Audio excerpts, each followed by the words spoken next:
Ang sabi ng Presidential Communication Office, ang NAIA daw ay isang model. Anong model kaya ito? Kasi daw may transformation. Tingnan natin yung post ng PCO.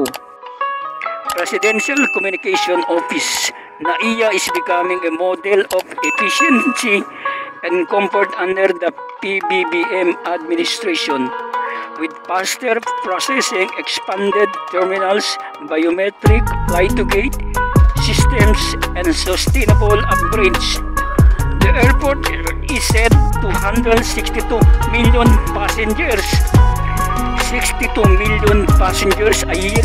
Kung i-multiply natin ito sa 950 pesos, ang result niyan ay almost 5 to 6 billion a year. So, ang laking pera to. So, wala pa isang doon, bawi na.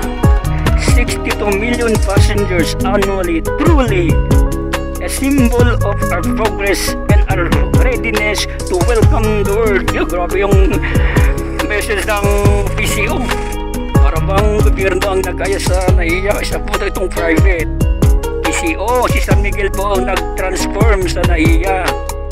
Ang problema lang, isa lang yung runway sa international flight.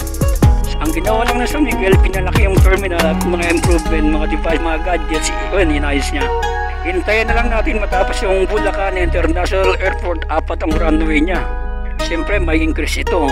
Pag local traveler ka, mula 200, ngayon 390. So, maliit lang. Pag international traveler, mula 500 pesos, ay nagiging 950. So, maliit lang.